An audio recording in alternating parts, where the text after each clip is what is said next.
E aí pessoal, bom dia, boa tarde ou boa noite, tá começando agora um novo episódio do Sessão às 6. Se já conhecem o podcast, sejam bem-vindos de volta. E aos que estão chegando pela primeira vez, muito prazer, me chamo Lucas Ribeiro.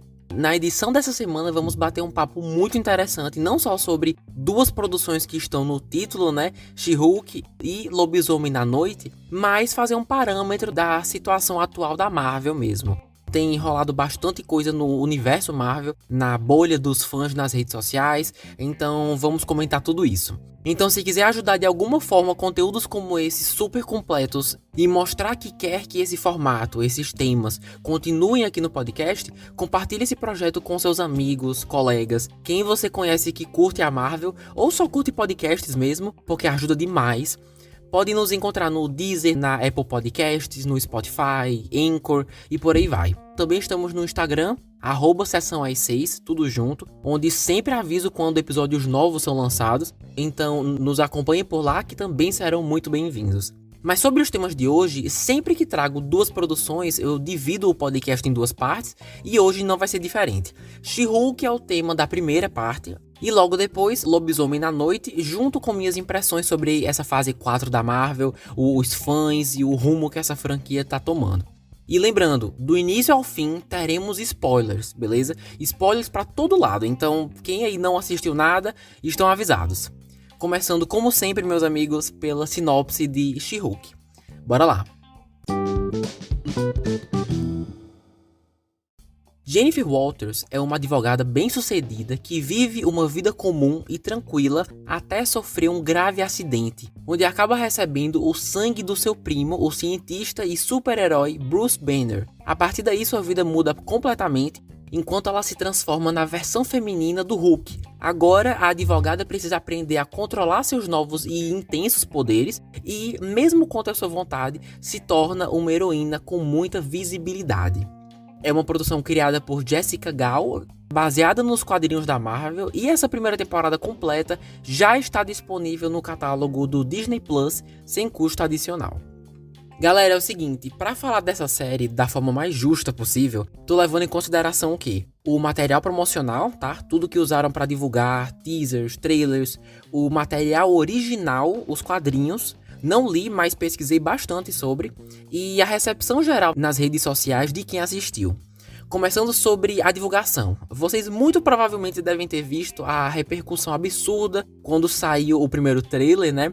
Assim, 95% dos comentários eram só esculachando os efeitos digitais da She-Hulk, chamando de Fiona, falando que a série vai ser uma porcaria por causa disso, e daí pra baixo. O que na época eu achava uma pena, porque pelo trailer a história parecia super promissora, mas ninguém sequer dava uma chance, porque na internet é muito tentador não falar mal de alguma coisa. E o trailer foi um prato cheio para essas pessoas. Mas como a trama já tinha me interessado, né? Uma advogada que agora é Hulk, sendo responsável pela divisão de super-heróis na firma em que trabalha, o meu maior receio era que, mesmo quando a série inteira lançasse, que as pessoas ainda assim não iriam conseguir ver nada além dos efeitos especiais ruins. E queria saber de vocês, acharam que foi o caso? Olha, infelizmente acredito que foi um dos casos, porque outros problemas foram aparecendo também, né? Mas na minha opinião, sendo bem sincero, não achei tão ruim assim. No trailer, algumas cenas realmente eram melhores que outras, mas nada que me motivasse a passar o dia na internet escrevendo besteira, sabe? Eu já vi coisa muito, muito pior. E sabe o que mais? Eu tenho certeza que os haters também devem ter visto, mas como eu falei, hoje em dia é muito fácil cair em cima do que não nos agrada. E o melhor é que vários comentários eram tipo, mas agora que a internet mostrou que não gostou dos efeitos, vão mudar com certeza, assim como fizeram com o filme Sonic. Gente, pois quando a série saiu eu achei a mesma coisa, sério. Pra mim não mudou quase nada.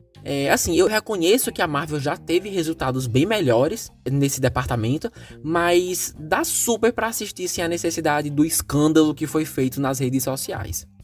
Seguindo agora pro roteiro, temos muita coisa para discutir, então, para facilitar, dividi os tópicos entre os acertos e as oportunidades perdidas.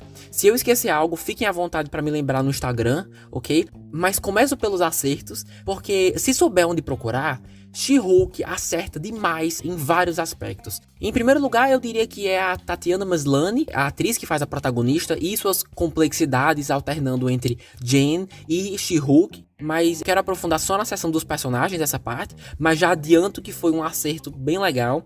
O roteiro também traz comentários super importantes a respeito das mulheres, principalmente aquelas que são expostas pelo motivo que seja. A visibilidade em cima da Jen a beneficiou bastante, mas também trouxe coisas horríveis, como o hate online, o ambiente tóxico da internet, não necessariamente por atitudes que ela tomou, mas simplesmente pelo fato dela ser mulher. E a série em si tira muita vantagem disso. A criadora sabe que, como o tema central é uma mulher e seu dia a dia no universo Marvel, que haverão pessoas que vão implicar de forma machista. E ao saber disso, consegue usar a seu favor, por exemplo, destacando o grupo Inteligência, uma comunidade da Deep Web, basicamente, que é focada apenas em falar besteira da Jennifer She-Hulk e diminuí-la gratuitamente em qualquer oportunidade possível. Quando eles se encontraram no último episódio, era cada pérola que eu escutava, mano. Ah, mas se não tem Homem Hulk, por que tem que ter a Mulher Hulk? Ou então, ela é horrível, muito sensível, mas não é porque é mulher não. Se fosse homem, eu diria do mesmo jeito. E enquanto a série estava saindo semanalmente, eu via comentários, títulos de vídeos no YouTube, posts no Instagram, com frases bem parecidas com essas. Então, para a criadora, antes de todo mundo já saber que isso ia acontecer, ao ponto de colocar isso na história, foi super metalinguístico, algo quase transcendental, né? Digo isso porque acaba sendo uma referência não da Marvel, mas da internet. Se você abrir seu celular, você entende a referência. Então, pra mim, isso foi genial. Ainda falaram um pouco de mulheres super-heróis, né? Super-heroínas, no caso. E como a própria Marvel tá trazendo diversas novas heroínas nos últimos meses, nos últimos anos. Foi outra coisa bem sofisticada por parte dos roteiristas. Por falar em metalinguagem, outro ponto positivo que eu adorei foi justamente esse. She-Hulk sempre foi famosa nos quadrinhos por quebrar a quarta parede, né? Pra quem não sabe, quebrar a quarta parede é quando uma personagem reconhece que tá num filme, numa série, podendo trocar uma ideia com o público que tá assistindo, ou então com a equipe criativa do próprio show, e por aí vai. Deadpool é um ótimo exemplo disso nos filmes. Faz toda hora, na verdade, é um sucesso. As pessoas amam. E Jennifer Walters faz bastante na sua própria série, quer dizer, vez ou outra, né? Por mim ela fazia até mais. Como alguns episódios são mais interessantes que outros, poderia ter tido ainda mais da Jen interagindo com a gente, seja conversar ou só um olhar rápido mesmo. Não acho que aproveitaram o suficiente. Mas digo isso porque adorei, tá? Achei super legal o formato. É uma ótima maneira de diferenciar a personagem de tantos outros e tantas outras que estão chegando na Marvel com força e rápido, como falei agora há pouco. Então, por isso, não me importaria de ver ainda mais. Sobre a metalinguagem do último episódio em especial, me surpreendeu muito, principalmente o nível que eles levaram, sabe? Dela literalmente sair da própria narrativa, da própria série pra ir tirar satisfação com os roteiristas. Toda a interação dela com o Kevin foi ótima, a gente esperando o presidente da Marvel, né, Kevin Feige. E na verdade era um robô escolhendo todas as narrativas consideradas de sucesso, né, tudo calculado. Mas ela pedindo os X-Men e apontando as partes mais genéricas da própria série foram os pontos altos pra mim, assim, fácil. Mas aí é que tá. E a partir daqui a gente vai transitando para as oportunidades perdidas, tá bom? Para o segundo tópico da categoria roteiro, porque realmente a metalinguagem é algo que tá nos dois grupos, no positivo e no negativo. Mas voltando, aí é que tá, porque ao meu ver, funcionou muito bem, mas não tanto quanto eles esperavam. Deixa eu elaborar. Se os próprios roteiristas escreveram a série sabendo que a história não estava boa e que as pessoas iam comentar na internet dos defeitos, então por que só não mudar a história, mano? Será que todas as questões que tivemos com a série foram feitas de propósito só para que fosse tudo uma grande piada no episódio final? Será que eles são tão espertos assim? Então eu terminei a série super dividido. O final achei genial pela personagem conseguir rir dos próprios defeitos e reconhecer que eles estão ali, mas isso não faz com que eles deixem de ser defeitos, pelo menos não do jeito como foi executado. Talvez se fosse feito de alguma outra maneira, isso seria tão incrível que a gente até poderia pensar que eles foram embora, mas não foi o que aconteceu. Se você faz os próprios personagens reconhecerem que os efeitos especiais da She-Hulk são caros e que não dá pra fazer o tempo todo, então por que não fizeram um filme, mano? Outra coisa, pra que especular sobre o Hulk vermelho aparecer no último episódio se ele não vai aparecer, tá ligado? Outra coisa, por falar em Hulk, por que tirar sarro das vezes que a Marvel lança uma bomba no final das séries sem explicar nada por querer deixar o gancho pros filmes, como foi o caso de Miss Marvel falar de mutantes sem contexto nenhum? Se no final de She-Hulk eles fazem a mesma coisa, o Professor Hulk brota do chão e fala: galera, esse aqui é meu filho, beleza? E acaba a série. Dane-se o contexto, tá ligado? Ah, mas ele chegou a descobrir porque uma nave espacial fez com que eles batessem o carro? Não, mano, dane-se, acabou a temporada, não tem mais tempo. A gente vai falar mais sobre isso no final do podcast, mas a Marvel tá assim agora. Assistiu, acabou, já tem um novo filme, uma nova série, e só Deus sabe quando a gente vai ver as consequências do que acabou de assistir. Então, pra que jogar essa bomba do filho do Bruce e deixar por isso mesmo, se muito provavelmente vai levar anos até o público voltar a ver algo sobre isso? Estão entendendo? Aí eu volto pro questionamento inicial. Foi tudo pelas piadas do último episódio? O ato de rir de si mesmo, o foco era esse o tempo todo? Então o que vai definir o quanto os defeitos te incomodam é o seu senso de humor? É muito fácil isso virar uma bola de neve, entende? No geral, a metalinguagem funcionou, eu curti bastante. Tipo quando usaram pra comentar dos haters, como falei antes, com frases tipo: nada contra, mas o Bruce é muito melhor e ele sofreu muito mais do que a Jennifer Walters. Comentários assim foram muito inteligentes, mas o que escolheram fazer no episódio final, especificamente, achei meio, não sei, meio hipócrita. Essa coisa de errar de propósito pra reconhecer e rir do erro e terminar a série errando ainda mais, sabe? Eu curto essa coisa de rir de si mesmo, se for bem feito pode tirar bastante a pressão de uma produção, sentir que precisa ser perfeita, mas não acho que fazer isso devia dar o direito da série não ter uma história tão boa quanto poderia. Assim, teve seus momentos, ótimos momentos, mas termina bem agridoce pra mim. O que mais? Deixa eu ver. Apesar de ter seus momentos, a narrativa às vezes é bem previsível. Não sei se vocês acharam isso também, mas quando revelaram no último episódio que aquele cara super estranho, o Todd, que foi no encontro com a Jen e depois ainda se esbarrou com a She-Hulk no local de trabalho, era o líder da inteligência, eu só pensava, não, o cara mais estranho da série inteira e que deixava a protagonista desconfortável toda hora era o líder de uma organização que não gosta da protagonista? Que loucura, né? Quem diria? Assim, não sei vocês, mas na primeira aparição do cara no encontro, assim que ele perguntou um monte de coisas sobre as habilidades dela, inclusive resistência, né? Se algo penetrava em sua pele, algo assim, imediatamente entrou pra minha lista de suspeitos. E dali pra frente só foi ficando mais esquisito, sabe? E o fato dessa ser a grande revelação, digamos assim, do plot principal, é muito besta, porque tava na cara. Muitas vezes a Marvel gosta de revelar que a maior ameaça é alguém que você não esperava, né? Aquela velha frase, as aparências enganam. A própria Disney gosta de fazer isso com a Pixar, Disney Animation e tudo mais. Mas enfim, a Marvel também gosta. Então, pra uma franquia que já tá acostumada a trazer como vilão alguém que muitas vezes você não espera, ou alguém que eles não destacaram nos trailers, aqui foi exatamente quem a gente esperava. Então, foi bem broxante. Outra coisa também, não curti essa coisa dos episódios não conversarem muito entre si. Sabe aquele formato sitcom, tipo Friends, How I Met Your Mother ou The Big Bang Theory, que não importa muito a ordem que você for assistir, porque cada episódio tem o seu próprio arco de início, meio e fim, sabe? E She-Hulk tem muito disso.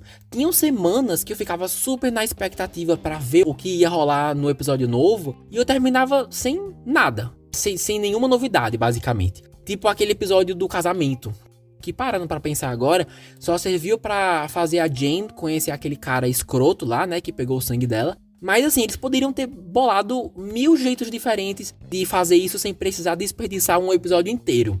Outro também foi aquele do processo da Titânia pelos direitos do nome She-Hulk. Pra mim ali a gente não andou pra frente, a gente andou em círculos. Ou seja, às vezes se conecta quando convém, às vezes não.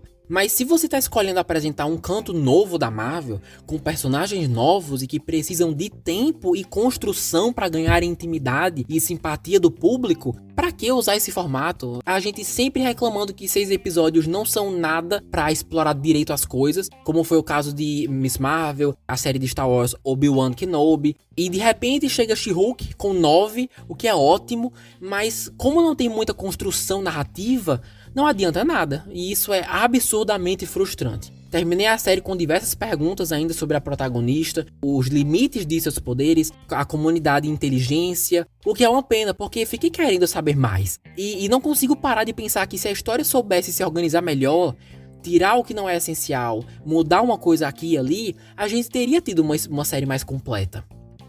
Mais oportunidades perdidas, vamos lá. Não, eu não terminei. Fazer o quê, né?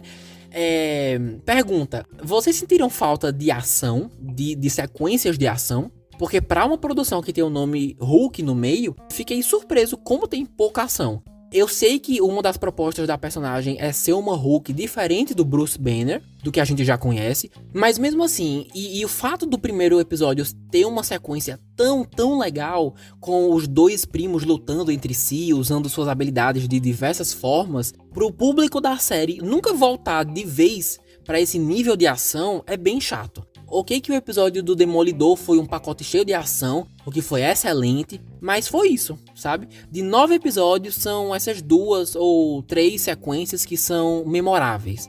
Ah, Lucas, mas fazer os efeitos da She-Hulk são muito caros. Então faz um filme, pô. Foi a própria Marvel que teve a ideia de fazer uma série dessa personagem. Como eles mesmos se colocaram nessa situação, é estranho o fato deles não estarem dispostos a respeitar as consequências de se fazer uma série dela, entende? Agora, pra finalizar, se as palavras oportunidades perdidas pudessem ser resumidas e incorporadas em 2 pessoas, definitivamente seriam a Titânia e o Emil Blonsky, aquele cara que faz o Abominável. Eu sei que Titânia é uma das, se não a maior rival da She-Hulk nas HQs, mas o jeito como foi realizada aqui foi ridículo. Eu tô tentando entender porque ela invadiu aquele tribunal no primeiro episódio, até agora, inclusive. Simplesmente foi alguém vazia, sem explicação nem contexto, e que, eu suponho, não fez jus à personagem nos quadrinhos.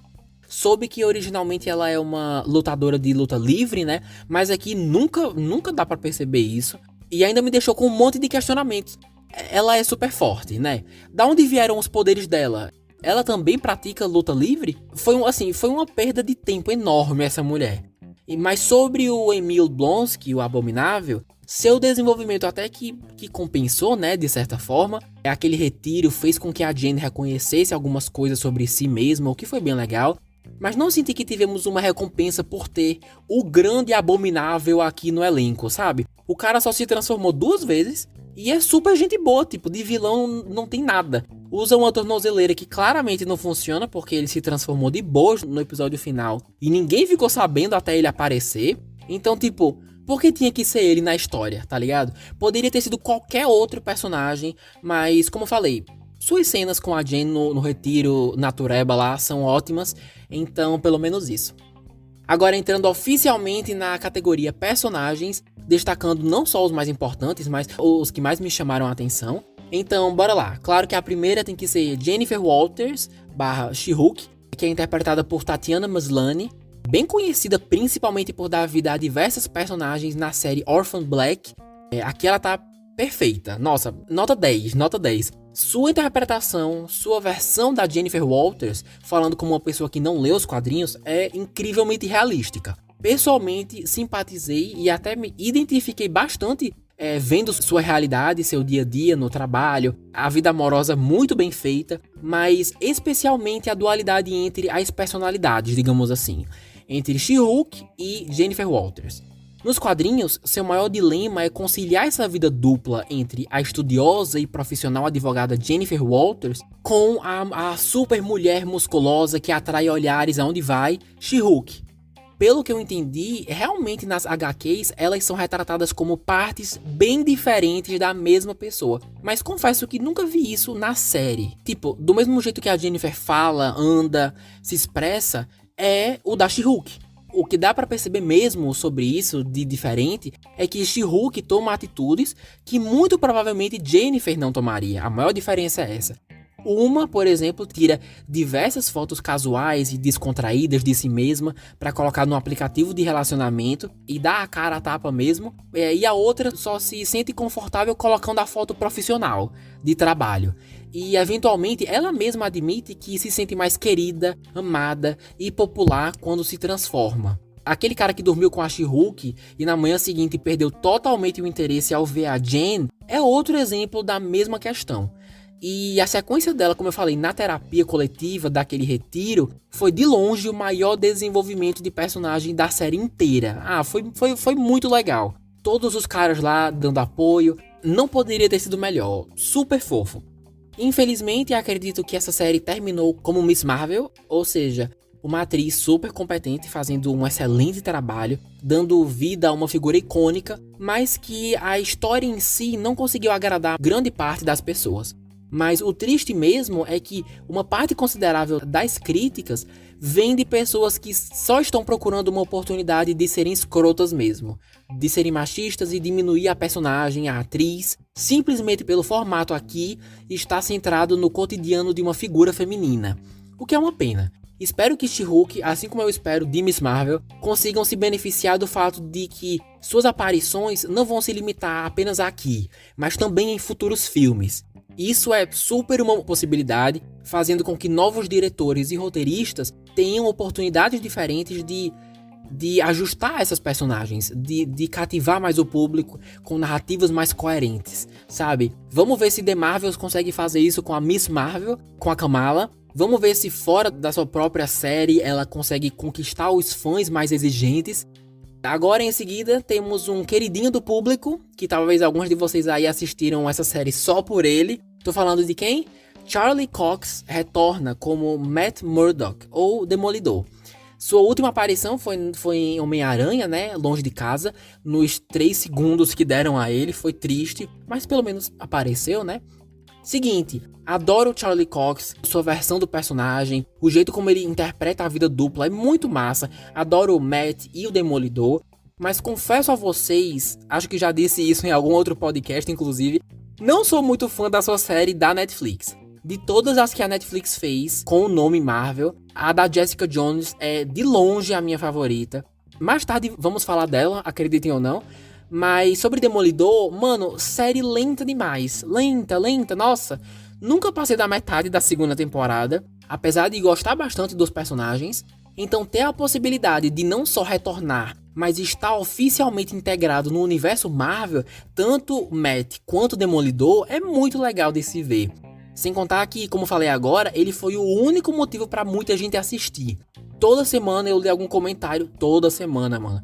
Cadê o Demolidor? Ou então, só tô assistindo por ele. Mas, olha, eu vou dizer uma coisa. Ainda assim, eu não o teria mostrado nos trailers. Porque agora que a gente terminou de ver, a série tem tanta pouca surpresa que talvez tivesse sido mais recompensador pra quem começou a ver desde o início ser pego completamente desprevenido. Quando ele finalmente apareceu, claro que foi ótimo, mas até isso acontecer já não era mais surpresa. Inclusive, gente, eu sei que o Traje Amarelo é uma baita referência dos quadrinhos, sendo o primeiro ou um dos primeiros trajes do herói, é um clássico, eu sei disso. Mas que coisa feia, viu? Nossa senhora. E o pior é que é só a cor que muda, o traje inteiro continua idêntico à da série. Só fizeram tirar o vermelho vinho, que era lindíssimo, colocaram esse amarelo maracujá que não favorece ninguém. Porque além de não ser muito bonito, vai contra a ideia de passar despercebido, sabe? Demolidor é bem parecido com Batman nesse sentido. Um personagem das sombras que tira vantagem da noite, da escuridão, para combater o crime. Mas o pior foi quando ele apareceu em plena luz do dia, no meio da rua, usando o traje amarelo no último episódio. O Demolidor que a gente conhece da Netflix não faria isso nem morto, por ir contra essa lógica que eu falei agora. Simplesmente não faz sentido. Mas de resto, olha, Matt Murdock em tribunal, interagindo com a Jennifer no bar, foi ótimo, foi tudo ótimo. Tudo não, né, que eu acabei de reclamar aqui, mas... Mas foi uma surpresa muito boa saber que a Marvel consegue escrever bem esse personagem sem precisar deixá-lo engraçado, ou cômico, ou menos sério, como infelizmente foi o caso do seu vilão, Rei do Crime, que apareceu em Gavião Arqueiro. E esse novo casal aí, hein? Matt e Jennifer. Olha, eu tava curtindo muito os flertes, mas quando eles realmente se pegaram, achei tão estranho. Talvez porque normalmente no entretenimento, tá? Quando um casal dorme junto no primeiro encontro, geralmente é porque não vão durar. E é algo mais casual. Sendo que a química, as interações deles estavam tão boas, tão orgânicas, que quando aconteceu, quando eles finalmente ficaram, deu a entender que ia ser só isso mesmo. Então isso foi chato. Mas como ele terminou a série almoçando com a família dela, não é? Lembram? Então talvez realmente seja algo sério, vamos ver. E se for, achei meio apressado, eles só se viram por 2 episódios. Mas enfim, tem tudo pra ser um casal bem popular na Marvel. Agora uma dupla, Madison e Wong. Wongers! Eu tinha que fazer. São interpretados respectivamente por Patty Guggenheim e Benedict Wong.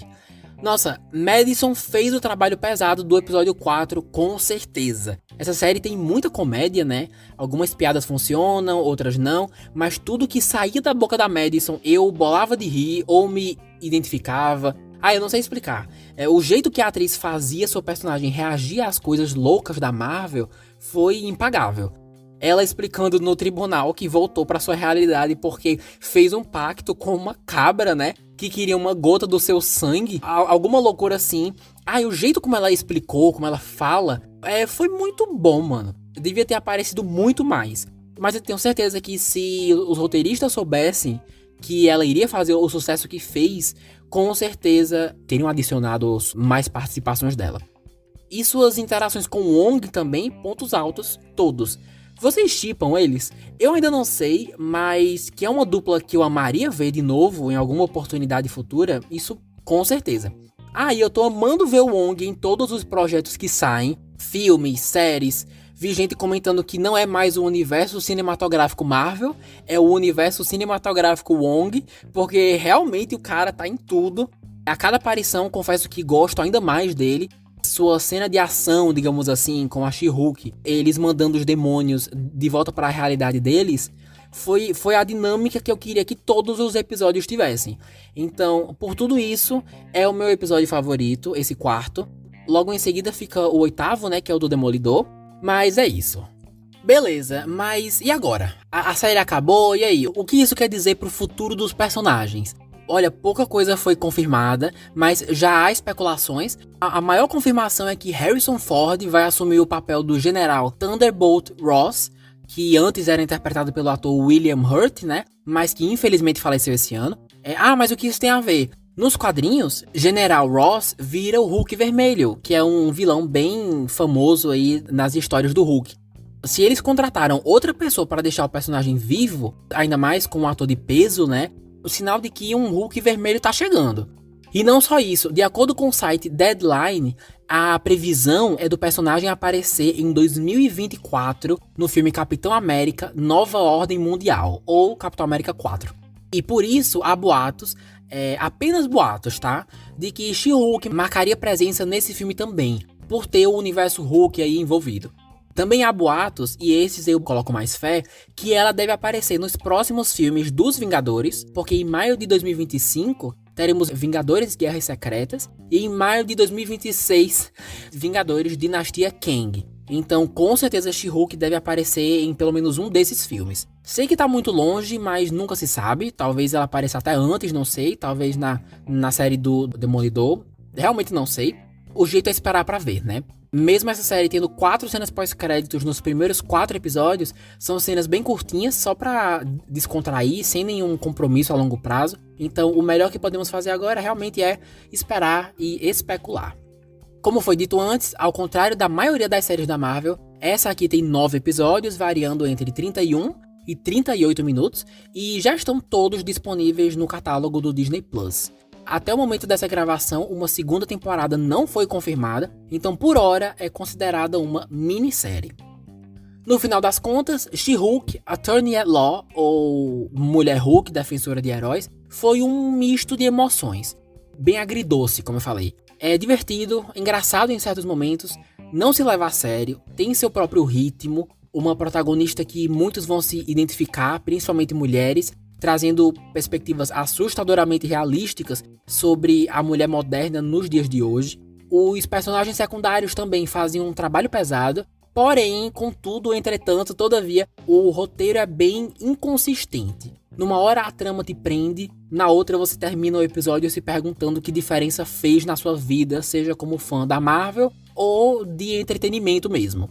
Apesar dessa inconsistência, gostei de ter assistido. Foi minha programação das quintas de manhã por um tempo, me diverti. Claro que poderia ter sido muito melhor, mas quanto mais disposto e aberto você estiver para se divertir sem compromisso, mais beneficiado você vai ser. É a melhor dica que eu posso dar. Apreciar o produto pelo que ele é e não pelo que a gente gostaria que fosse. Claro que isso não vai fazer os problemas irem embora, mas se você sentir que se divertiu o suficiente, ou que aprendeu, ou se identificou com o que foi mostrado de alguma forma, é o que importa, quem sai ganhando é você. Por falar nisso, eu tenho a forte impressão que eu dei esse mesmo conselho para quem foi assistir Thor, Amor e Trovão, por não ser levado a sério quase nunca, mas pessoalmente achei She-Hulk melhor que Thor, tá? Mas e aí, acharam que a série é tão ruim assim? Ou as pessoas estão exagerando? Às vezes a internet tem dessas, né? Vocês acham que os fãs da Marvel estão ficando muito tóxicos ou não? Ou isso tá acontecendo no entretenimento no geral? Realmente adoraria saber o que acham, então seja na DM ou na caixa de comentários, vai lá no Instagram, @sessãoas6 e compartilhe suas impressões, que serão todos muito bem-vindos, beleza? E assim encerramos essa primeira parte e seguimos então para a segunda, sobre Lobisomem na Noite, também da Marvel. Espero muito que gostem, bora lá! Após a morte de Ulysses Bloodstone, caçadores de monstros ao redor do mundo são convocados pela viúva de Ulysses, Verussa, para a mansão Bloodstone, onde uma caçada determinará o novo líder que empunhará a relíquia Pedra de Sangue. Lobisomem na Noite, ou Werewolf by Night, é o primeiro especial da Marvel, no caso especial de Halloween, né, temático, com 54 minutos de duração, dirigido por Michael Giacchino, que, pra quem não sabe, é um compositor incrivelmente talentoso que já compôs trilhas para diversos filmes famosos e premiados, como Os Incríveis 1 e 2, Super 8, alguns filmes da Marvel, o Batman, que saiu esse ano, Jurassic World, várias séries e jogos também. É um nome de peso quando se trata em música pro entretenimento. E essa é sua primeira vez como diretor, olha só.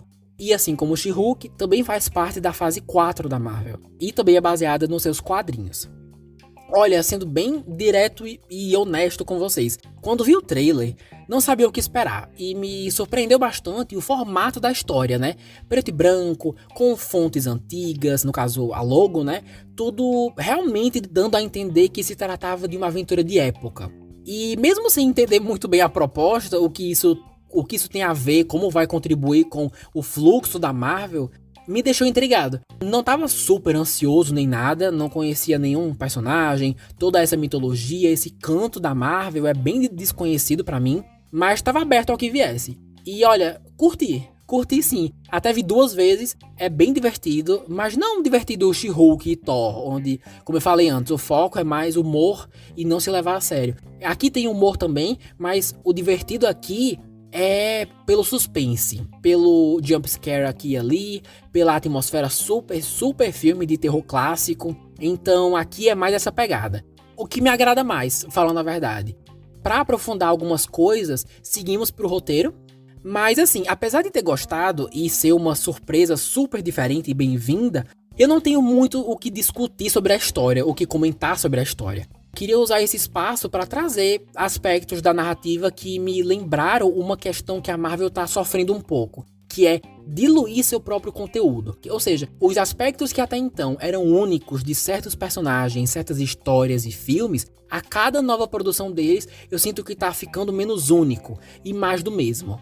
Ah, Lucas, mas como assim? Tá, bora lá. Eu tenho alguns exemplos aqui e quero saber se concordam ou não, se eu tô viajando. Mas vamos lá. Primeiro, depois de quase 10 anos, gente, anos, introduzindo e explorando 6 joias coloridas por diversos filmes, ter a cara de pau de trazer uma tal de Bloodstone, ou Pedra de Sangue, quando eles acabaram de se dar o trabalho de explicar cada joia do infinito, essa joia verde do filme do Doutor Estranho, ela mexe com a linha temporal. Já essa vermelha do filme do Thor é a da realidade, ela muda objetos e seres no que você quiser. Aí agora você quer dizer que tem uma outra pedra no mesmo universo, que não é joia do infinito, mas também é da mesma cor de uma, e também é super poderosa? Estão entendendo o que eu tô querendo dizer?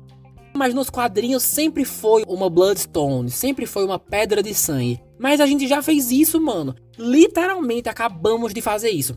A saga do infinito ainda é algo tão fresco na cabeça das pessoas que decidir agora introduzir uma pedra nova é desnecessariamente complexo, porque é vermelha, mas não é uma joia do infinito. É poderosa, mas só faz sentido no território terror / macabro gótico da Marvel. Então, pra que fazer isso agora? Mas se tivesse que ser agora, então muda, adapta. Pode ser qualquer coisa, não precisa ser uma pedra. Pode ser uma tiara, um lápis, um livro, um pedaço de papel com um feitiço, qualquer coisa. Porque pro público casual, que não é fã número 1, pode parecer confuso ou um pouco demais, sabe?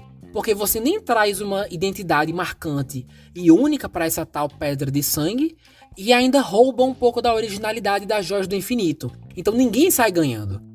Segunda coisa, a Elsa Bloodstone. Já adianto que adorei, tá bom? Mas uma coisa que me distraía toda hora é que ela era igual a Jessica Jones. Se você quer uma personagem com atitude, que sabe lutar, que é bem debochada, esperta, não fala muito e usa uma jaqueta de couro, nós já temos uma. Jessica Jones é exatamente assim, e trazer a atriz de volta esses anos todos, desde o cancelamento da sua série da Netflix para um especial macabro em preto e branco, nossa, ia fazer um sucesso absurdo. Mas só pra deixar claro, gostei sim da atriz que escolheram pra fazer a Elsa, mas ela lembra tanto Jessica Jones pela forma como foi escrita, pelo figurino, pelo biotipo da atriz, o rosto mesmo, o cabelo, que me distraía constantemente por serem quase a mesma pessoa. Pelo menos nesse especial, tá? Eu não conheço a Elsa dos quadrinhos, realmente pode ser bem diferentona lá, mas aqui, mesmo gostando dela, acabou diluindo a imagem da Jessica Jones por nem esconderem que estão tentando fazer algo parecido aqui. Beleza, terceira coisa. Não sei se vocês também tiveram essa impressão, mas achei uma oportunidade perdida aqueles soldados todos de preto, usando capacetes pretos e bastões como armas, e não serem da TVA. Quem assistiu Loki deve lembrar deles, ou se você assistiu dublado, é AVT. Ok que não ia mudar o rumo da história, mas justamente por isso que ia ser um baita easter egg pra aquele fã que adora uma referência. É a mesma coisa do que comentei agora sobre a Elsa e a Pedra de Sangue. Ao trazer uma coisa nova, mas que é igual a algo marcante que já vimos antes, da própria Marvel, você corre o risco de diluir o material que você tem, por melhor que ele seja, porque tudo começa a parecer o mesmo, por não terem identidades muito distintas. E por falar em oportunidades perdidas e easter eggs, o último tópico é justamente sobre isso. Esse canto com personagens e histórias macabras, bem aos poucos está começando a se desenvolver. Mas o que a gente já sabe sobre esse canto da Marvel? Conhecemos o Cavaleiro da Lua, correto? Sua série foi lançada faz vários meses, o público já está familiarizado com o personagem. A série até fez um relativo sucesso no Disney Plus. E sabemos também que o ator Mahershala Ali vai dar vida ao caçador de monstros Blade num filme solo. Então, por que nenhum deles apareceu aqui na história? Nossa, ia ajudar tanto esse projeto a chamar a atenção das pessoas, porque além de um nicho específico, não vi mais ninguém falando sobre. Não acho que ele saiu da bolha, o que é uma pena. E assim, se realmente a história é de época, e se passa décadas e décadas antes dos Vingadores e tudo mais, eu confesso que eu não pesquisei em que momento esse especial se passa, mas se realmente for de época, então faz sentido o Cavaleiro da Lua do Oscar Isaac não aparecer, né, beleza? Mas o Blade, nossa, teria sido ótimo. Blade, como falei, é um caçador de monstros que não envelhece, ou se envelhece a uma velocidade super lenta. Então assim, se a primeira aparição oficial do ator fosse aqui, sem compromisso, só uma coisa rápida pra marcar presença mesmo, eu tenho certeza que mais pessoas teriam dado mais atenção pra esse especial. Agora, sobre a categoria elenco. Apesar do protagonista ser o Gael Garcia Bernal, como Jack ou Lobisomem, quem se destacou pra mim, como falei, foi a Laura Donnelly, que faz a Elsa Bloodstone. Mano, pensa numa personagem badass. Ótimas cenas de ação, suas lutas coreografadas foram os pontos altos, com certeza. Ela usa bastante as pernas nos golpes, né? Achei super Viúva Negra na medida certa, adorei. Mas também é bem esperta, sabe usar uma espada, por exemplo, o que também rendeu uma cena de ação muito bacana. Quando ela cortou fora o braço do cara nos primeiros 15, 20 minutos e depois o matou com a arma do próprio braço que ela tinha arrancado, muito irado, mano. Muito, muito bom. O roteiro realmente deu a ela vários momentos pra brilhar e foi exatamente isso que aconteceu. No final das contas, ela que acabou ficando com a pedra de sangue, né? Que era de seu pai e agora é dela. Então vamos ver como que ela vai usar isso. Se ela vai usar todos os poderes, né? Se eu não me engano, eles mencionam que os poderes são imortalidade, super força e por aí vai. Então vamos ver como é que vai ser isso. Também se ela vai seguir exatamente os mesmos passos de sua família em querer aniquilar todos os monstros. Ou se sua convivência com o Jack mudou alguma coisa, né? O lobisomem, no sentido moral, no caso. Mas agora, só Deus sabe quando a veremos de novo, porque até o momento não temos absolutamente nada. Meu melhor palpite é que deve aparecer no filme do Blade, né? Talvez o lobisomem também, talvez o Homem-Coisa também. Já que ele também é um caça-monstros. Então tudo é possível, né? Vamos cruzar os dedos aí. Sobre os aspectos mais técnicos, soube que foi uma decisão de última hora, o especial ser em preto e branco, e adorei a escolha, porque conversa muito bem com a atmosfera misteriosa da história, né? A arquitetura do labirinto, que na verdade era um jardim, o interior da mansão lá, daquele castelo, a neblina na sequência de ação do lobisomem, a maquiagem dele inclusive estava excelente, super cinema clássico, old school. Os efeitos do Homem-Coisa também, misturando computação gráfica com efeitos práticos, super realístico, principalmente quando o vemos em cor na cena final. Até os detalhes, tipo os cogumelos nos ombros, sabe? Dá pra ver que apostar em efeitos práticos de vez em quando, ao invés de telas verdes, pode dar um resultado muito bacana para Marvel e espero muito que eles tenham noção disso, porque é tão bom que é convincente. E imagino eu que seja mais barato do que se tudo fosse computação gráfica. Sem contar que dá uma folga pra a galera desse departamento, né? Mas enfim, tudo conversa muito bem.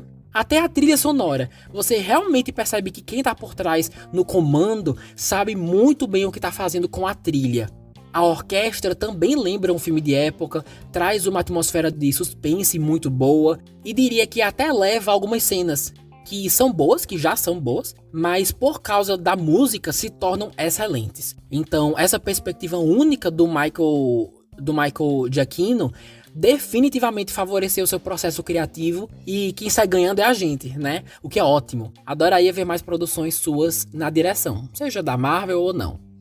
Bom, no geral, o especial de Halloween Lobisomem na Noite, ou Werewolf by Night, é uma produção bem legal para quem gosta de suspense, mas não tão assustador, para quem curte esse lado sobrenatural da Marvel, aos fãs desses quadrinhos, dessas histórias, quem mais? Para quem gosta de cinema clássico também, aquela era de ouro da Universal, dos filmes de monstros em preto e branco. Aqui é bem essa vibe, talvez até mais violento, o sangue, a violência meio gráfica. Pra uma empresa da Disney, olha, não tava esperando não, e gostei muito. E mesmo não nos dando nenhuma pista de como isso vai contribuir pro futuro, nem aprofundando esses personagens novos, é algo bem diferente que a Marvel tenta fazer e, ao meu ver, consegue. Então, quem ainda não conferiu, recomendo, é um jeito bem legal de passar o tempo. Então, galera, das impressões gerais dessas duas produções, acredito que consegui compartilhar tudo.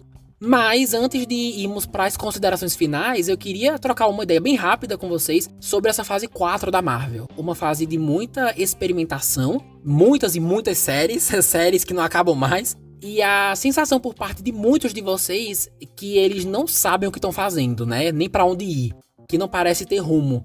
Alguns mais extremos até diriam que a Marvel não é mais a mesma, né? E por aí vai. Então vamos falar um pouco mais sobre isso.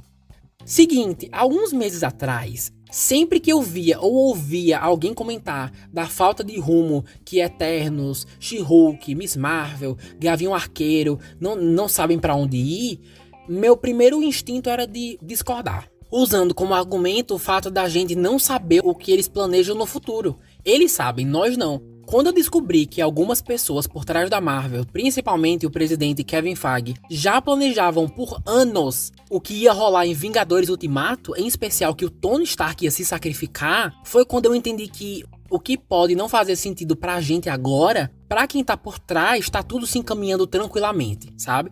E levando em consideração que em 2025 e 2026, como eu falei, teremos filmes dos Vingadores, essa porrada de personagem que tá chegando tem que se encontrar em algum momento. Ou seja, a gente tem que ter em mente que o mesmo cara que tá orquestrando os filmes e séries hoje é o mesmo que passou mais de 10 anos construindo para chegarmos em Ultimato, também conhecido como o segundo filme mais lucrativo da história do cinema, até agora. Mas esse pensamento, como eu falei, era de um tempo atrás. E depois de ver tantas produções aguardadas gerando a mesma frustração nas pessoas, em especial essas últimas, né? Thor 4, Miss Marvel e agora She-Hulk, ainda acredito nisso que eu falei, mas fico pensando, mesmo que talvez no futuro tudo dê certo e tudo isso realmente se prove útil em grandes produções que ainda estão por vir, isso não devia impedir que elas sejam mais competentes, que essas produções que eu mencionei sejam mais competentes ou simplesmente melhores. Até agora, nessa fase, pra mim, não tem nada que seja inassistível, Lucas, mas assim, até chegar aonde eles querem, aonde eles planejam, uma prioridade deles com certeza devia ser narrativas inteligentes que entretenham a gente até lá. E em certos casos, você não vê isso. Pessoalmente, não tenho pressa em imediatamente saber aonde todas essas histórias e personagens vão dar. Por mim, tudo bem darmos um tempo até vê-los de novo. Inclusive, o meu maior problema com a Marvel hoje é que eles estão fazendo o contrário. Eles estão se expandindo demais, numa velocidade absurda. Vi umas falas bem interessantes na internet sobre isso e eu queria trazer aqui pra vocês, tá bom? Que é o seguinte, entre 2015 e 2019, o All New, All Different foi criado. E o que é isso? Bom, a tradução ao pé da letra é tudo novo, tudo diferente. Foi um período dos quadrinhos em que, na tentativa de trazer mais diversidade, representatividade e atrair um público maior para esse tipo de leitura, histórias foram criadas introduzindo novos heróis. Personagens tipo Jane Foster, como a Mighty Thor, Miss Marvel, a Riri Williams, que é a Coração de Ferro, que vai aparecer em Pantera Negra 2. E apesar da iniciativa ser muito bem-vinda, aparentemente, por ser muita coisa e tudo de uma vez, muitos leitores consideraram forçado, uma inclusão forçada, pelas narrativas serem meio semelhantes, por não haver um intervalo decente entre a introdução de um herói e outro. Então, no final, acabou que, apesar de alguns desses personagens terem sim conquistado as pessoas, terem sim seus fãs e se tornado populares com o tempo, muitos não foram ou não são tão bem aceitos pela maneira como foram apresentados inicialmente. E por que eu tô falando isso? Porque há fortes comparações desse período dos quadrinhos com essa fase 4 agora que estamos. Muito provavelmente estão adaptando justamente essa fase dos quadrinhos, ou pelo menos se inspirando. E se isso realmente for verdade, a Marvel tá cometendo os mesmos erros, só que no cinema. Porque para agradar o grande público, que é o objetivo, né? Não só os fãs hardcore, mas também o público geral que vê sem compromisso, é preciso que essas coisas sejam feitas sem pressa, sendo introduzidas aos poucos. Porque se a gente parar pra lembrar que um dia desses, o carro-chefe da Marvel eram os Vingadores, que era um grupo formado, no caso no cinema, por 5 homens e uma mulher, e agora nós temos a nova Viúva Negra e Helena, a nova Gavinha Arqueira, Kate Bishop, as Mulheres de Eternos, She-Hulk, Miss Marvel, Mighty Thor. Ou seja, apesar de eu ter amado a grande maioria delas quando apareceram, pro público geral parece forçado, porque é tudo ao mesmo tempo. O intervalo entre uma introdução e outra é minúsculo, e como resultado parece demais. Nem as pessoas conseguem processar cada uma individualmente, nem elas mesmas conseguem se diferenciar tanto quanto deveriam. Tô destacando as mulheres porque é onde eles mais estão progredindo, mas realmente acredito que se a Marvel desse uma desacelerada, garantindo não só uma melhor qualidade nos seus roteiros, mas também no modo como e quando essas personagens serão introduzidas, teríamos produções mais interessantes e uma diversidade mais orgânica, que seria mais abraçada pelo grande público. Então, minha maior questão é essa. Espero muito que chegue um ano em que a gente sinta que já viu tanto dessas personagens que consigamos simpatizar com elas do mesmo jeito que simpatizamos com Thor, Capitão América e Homem de Ferro, por exemplo. Ainda não cheguei lá porque elas aparecem muito pouco e é muita coisa ao mesmo tempo, mas sei que alguns de vocês já estão lá, o que é ótimo. Mas assim, realmente acredito que não é tarde demais e que ainda dá tempo de desenvolver todas elas.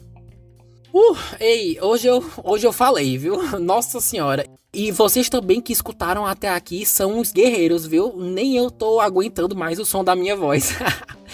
Mas agora sim, chegamos ao final dessa edição bem completa, discutindo não só o estado atual da Marvel, mas também suas duas últimas produções, She-Hulk e Lobisomem na Noite. Gostaram desse episódio? Gostaram do formato mais gótico que esse especial teve? O que acharam? Qual o maior problema da Marvel hoje, na opinião de vocês? Por favor, fiquem à vontade para compartilhar suas impressões lá no Instagram, como eu já falei, @sessãoas6. Se puderem, compartilhem esse episódio com quem vocês sabem que gosta da Marvel, de filmes de herói no geral, porque me deu um trabalho para gravar, de trazer todas essas informações, então agradeceria bastante. Como já falei, obrigado de verdade aos que escutaram até aqui, vocês são maravilhosos e espero me encontrar com vocês semana que vem, tá bom? Um beijo enorme a todos e todas e até mais. Tchau!